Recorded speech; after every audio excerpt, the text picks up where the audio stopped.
Greetings from Bolus's Citadel, imported to the plane of Ravnica, where not even the bad guys liked Dovin Baan. My name is John from the MTG Thoughtcast, and this is Pack It In, where we're gonna open up a booster pack and get as many cards as we can into your commander decks. Today, we have ourselves a draft booster of War of the Spark. Come join in with your favorite Planeswalker pals, and let's get to the war. War of the Spark. This was a very fun set. This was the booster product. Wow, that pack just fell apart. This was the packs that capped off the end of the, I guess essentially what you would call the Gatewatch story. Basically from Magic Origins forward, they were beginning to tell this story, focusing more heavily on the Planeswalkers themselves, and War of the Spark ended up being the culmination of that tale. The Gatewatch founding members up against Nicol Bolas and his Eternals army in an attempt to regain all of his previous pre-mending power. So it was set on the plane of Ravnica, so there are some Ravnica-themed cards in here, but the focus of this booster product is the Planeswalkers that are a part of it, so we're going to see if we can find any of those along the way here. But we will begin with Raging Crunch. 2 and a red for a 4/3 beast, and it can't attack alone. Sure, if you have a little guy down ahead of time, then it just swings in with this guy here. Either it goes in unblocked, or your other little friend gets in unblocked as well, or they both get in blocked or unblocked at the same time. Yeah, I mean, these kinds of things, they're usually costed in such a way that the mana cost is more efficient than the power and toughness of them, but just with the restriction of that they cannot attack. Sometimes can't block alone either. So these are hit or miss. I suppose if you just needed a big power guy, here he is.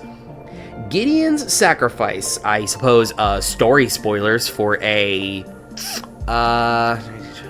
almost a 5-year-old story now at this point, if anyone really cares. Gideon bites the bullet for Liliana's betrayal and her role in helping Bolas with the invasion. So Gideon's Sacrifice itself is an instant. Choose a creature or planeswalker you control. All damage that would be dealt this turn to you and permanents you control is dealt to the chosen permanent instead, if it's still on the battlefield, says the reminder text. This is pretty okay, I suppose. So Fog obviously exists as a card, and this kind of functionally is like a Fog. You just have to have a creature down in play. And if you're being swung at, or if you have a Planeswalker that you want to have throw under the bus as well, all the damage that would end up going to you goes to the creature. And even if that is like super overkill damage, you can... A card like this kind of reads in a way that a creature has the capability of becoming a blocker to everything coming at you. So an Alpha Strike that would be coming at you, everything gets sent at your creature. And this can be paired with certain combat deterrent effects, like an indestructible creature like Brash Taunter, or something, but basically anything indestructible. If you have an indestructible creature, you choose that creature for this effect, and then anything that ends up going at you ends up going to the indestructible creature. And in the case of Brash Taunter specifically, anything that ends up going to it will get flung right back to the opponent. This is pretty cool. Why is this upside down? I guess the Teferi's Time Twist wanted to twist itself in the booster pack. 1 and a blue for an instant, exile target permanent you control, return that card to the battlefield under its owner's control at the beginning of the next end step. If it enters the battlefield as a creature, it enters with an additional +1/+1 counter on it. Yeah, these are really cool. Save your thing from especially since it's a delayed exile, right? This is a blink that can save a creature of yours from a wrath, and then it comes back stronger because of a +1/+1 counter. The fact that this hits a permanent as well, so this is like super flexible. You can blink away an artifact that's about to be destroyed, a planeswalker that is getting swung at, a battle, I suppose. This is a few number of years before the battles, but if you were about to have a battle be destroyed, you could blink it out, blink it in, or if you've already defeated a battle and have it on the backside, you could blink it out, blink it back in as the battle side and do it again. That's really neat. Yeah, obviously save a creature as well. Time Twist is fantastic. It's really good. And that was so strange. It was the only card in the pack upside down. That's very silly. Hey, speaking of, we had our Crunch friend from before. Here's Crunch Wrangler. A 2 mana for a 2/1 human warrior with trample. Whenever a creature with power 4 or greater enters the battlefield under your control, put a +1/+1 counter on Crunch Wrangler. So the synergy here would obviously be play the Crunch Wrangler first, and then your, what was that thing called? Raging Crunch. Raging Crunch goes after. It was a 4-power creature, so then this gets a little bit stronger, so it has the potential to survive a little bit more when the two of them go to combat together. That was a fun little synergy that you could do in Limited for this set. Apart from that, this reminds me of that God Tracker of Jund that we opened up in our previous pack last episode from Alara Reborn. That, yeah, it's just a little guy that gets bigger as bigger things come into play. I like it. Naturally coming with trample as well means that it has a little bit extra combat evasiveness to it. Sarkhan's Catharsis. 4 and a red for an instant. It deals 5 damage to target player or planeswalker. Sure. Just 1/1 damage, right? 5 mana, 5 damage. I suppose you could be doing worse. I think this was a kind of card that was in this set that every planeswalker that was featured as part of this booster product, they had, like, I guess you would call, like, signature spells per se. Like, there was a whole bunch of other cards that had the planeswalker specific name in them, as we just had Teferi's Time Twist as well. And so this was Sarkhan's, just dealing direct burn damage. Sure, did totally fine. Sucks it can't go face, but sometimes you just really need to take a creature down to the ground. Vraska's Finisher. 2 and a black for a 3/2 Gorgon Assassin. When it enters the battlefield, destroy target creature or planeswalker an opponent controls that was dealt damage this turn. These are always really neat. You can really mess up some combat math if they don't see a card like this coming. They think they have a safe block up against like a 1/1, something that's like really, really large, and then this comes down and just, oh, well, that was received damage this turn, blow it up.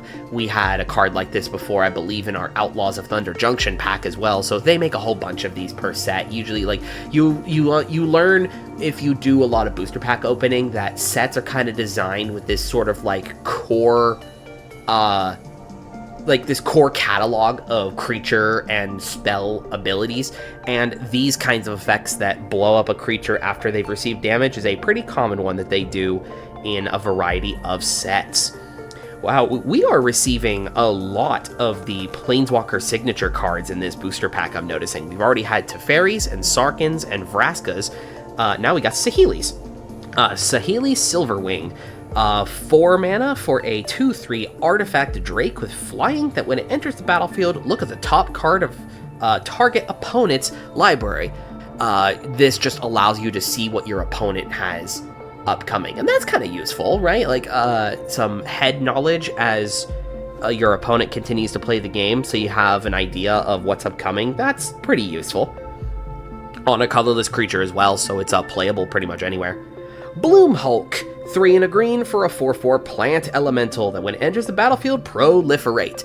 So proliferate came back for the first time as a set mechanic of this set, I guess I should say. It hadn't been around since the Scars of Mirrodin block, which made a bunch of sense to be in a set like this here, where its core focus was Planeswalkers.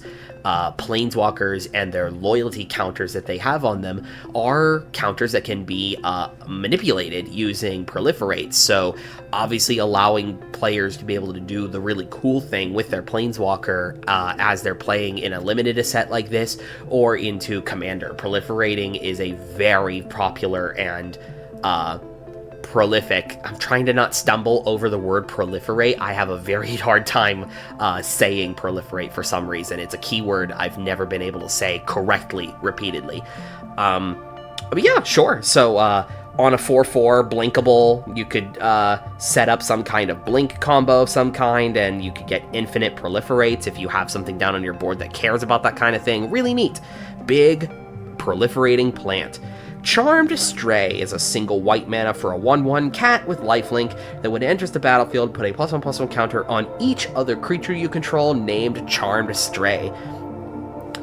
So obviously for Commander, you can't really practically use a card like this because it requires cards of the same name to be in your deck. Since this isn't one of those Relentless style ones that say your deck can have any number of them, sorry to all your cat friends out there, no deck filled with a bunch of Charmed Strays. Yeah, this was really, really cool in its limited set. There is a very fun story behind this card in case no one has ever heard this before. The cat depicted, the main one in the center there of this card, is a cat who was named Willow. And that was this artist's, at the time, alive cat. When this art was commissioned to him, the cat passed away mid-production of this card, and he was allowed and able to repaint his cat Willow into the art of this. So in case you ever see Charmed Stray again in the future, you can always just refer to this card as Willow now. We love to see it. Cyclops Electromancer. 4 and a red for a 4/2 Cyclops Wizard. When it enters the battlefield, it deals X damage to target creature an opponent controls, where X is the number of instant and sorcery cards in your graveyard. Very reminiscent to a old popular card called Flame Tongue Kavu. Dealt some direct damage. I believe Kavu could go face. It also hits creatures as well. And so obviously one like this, just get some blockers or attackers, I suppose, out of your way if you've been doing a spellslingery kind of deck. I'm not sure if a spellslinger deck would want something like this that just bolts down a creature out of your way, but very neat that it scales in its power, or scales in the amount of damage that it is able to deal. That's kind of cool. Tyrant Scorn. Now, I remember this card being pretty used a good bit in Standard when this product was available for Standard play. Blue-black for an instant. You get to choose one between either destroying target creature with mana value 3 or less, or returning target creature to its owner's hand. So it can sometimes be a removal spell, and then if you can't directly remove that thing, it can also just bounce the thing. So it always, what am I getting at here? It always has an ability to do something. So like if the creature you're trying to target with it is bigger than the mana value 3, then you can just kind of bounce it for a turn. That's really cool. And it also works, it doesn't say opponents. So the bounce a creature can be used to save something of yours in a pinch. Now, here we are with the uncommons. I guess I should say our uncommon Planeswalker. We were likely to receive one of these as well. The cool thing with the War of the Spark booster packs is that you always guarantee got a Planeswalker in every pack. And what that meant for the design team is that they had to have some Planeswalkers be at the uncommon rarity. This was the first set in a very, very long time that Planeswalkers were at any other rarity other than Mythic. There is a whole bunch of them available at rare, but then a majority are also down at uncommon levels as well. There was a variety of monocolor ones, and then in the case of Huatli here, there were hybrid mana multicolored ones. And this set also introduced the idea of Planeswalkers that could have static abilities on them as well, which definitely added a lot of extra value as to what the Planeswalkers could do. The biggest problem that Planeswalkers have had as a card type is that if their immediate upticks or downticks don't have enough of an impact on the board, if a turn rotation goes around and then it just goes away, you've kind of lost out on a lot of mana values worth of card advantage or whatever else the Planeswalker did. So giving them cards at different rarities and static abilities helped really increase the amount of playability that these cards had. In the case of Huatli here is 2 and hybrid Selesnya, a 7 loyalty Huatli. Each creature you control assigns its combat damage equal to its toughness rather than its power. And minus, I think that's 3? Yep, minus 3, you gain life equal to the greatest toughness among creatures you control.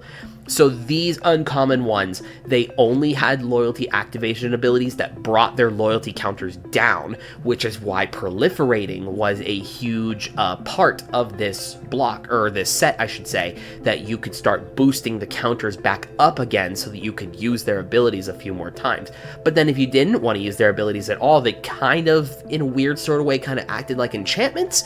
So like in the case of this one here, you build it into a deck that is using a Toughness Matters theme. There's a lot of them like that in these colors as well, specifically Arcades, Doran, name any of those, you know what I mean? Yeah, really neat. If you were looking for another of these kinds of effects, if you were looking for another one of these to help you do Booty Fight, that's a real cool one. We've got a mythic in our pack here today, Finale of Promise. This is a Jared special we talked about not too terribly long ago. Red, and X, you may cast up to one target instant card and or up to one target sorcery card from your graveyard, each with mana value X or less, without paying its mana costs. If a card cast this way will be put into your graveyard this turn, you exile it instead. If the X in this spell is 10 or more, copy each of those spells twice, and you may choose new targets for the copies. So it's a very, very long paragraph on how it reads, but essentially, you put X mana into this, and you get to hit both an instant and a sorcery out of your graveyard, each with mana value equal or less than whatever you put into X. So let's say you have a Faithless Looting and Lightning Bolt, a sorcery and an instant. So if you did a mana into the X cost of Finale of Promise, you could hit both of those spells and cast them from your graveyard for free. Excellent. Now, if you have the X value on this be 10, so your minimum into this would be 12. And then anything higher than that, I suppose. I don't think you'd really want to go higher than that on this, because this doesn't scale any larger with the X that you're able to cast. But if you can get the X up to 10, those same instants and sorceries that you were to target, you get to get the originals plus 2 copies of each of them. That ends up being a total of 7 spells that you'd be casting off of one card. This card itself, and then 2 extra copies each of an instant and a sorcery from your graveyard. That is some tremendous value if you can set it up correctly. It's a little specific towards instants and sorceries, but if you could pull it off, that would be a very, very good line of play. We have a very interesting foil in here as well. Cruel Celebrant. White-black for a 1/2 vampire that whenever it or another creature or planeswalker you control dies, each opponent loses a life and you gain a life. Sure, an all-star of token aristocrats. It's not quite on the power level of Blood Artist, but this does hit every opponent at the same time, so you don't have to make choices unlike you do with Blood Artist. Yeah. These kinds of things are great. This is exactly the Aristocrats colors as well, so it wants to be exactly in those kinds of decks, plays out very well, keeps you alive, and that's really cool. We have a Plains and a Zombie Army as the back of our booster pack. If we were looking at this pack and deciding what we would play, I would think probably more than anything else in here, this foil of the Cruel Celebrant would make a very great addition into decks. It is very useful in a variety of white-black shells. If you're doing white-black tokens, white-black specifically aristocrats with non-token creatures, it's a vampire, so you can throw it into a vampire deck and it'll work fantastic in there as well. This little guy has, or this little lady, I suppose, she has definitely made her mark in any kind of life game, tokens, kill your things style deck.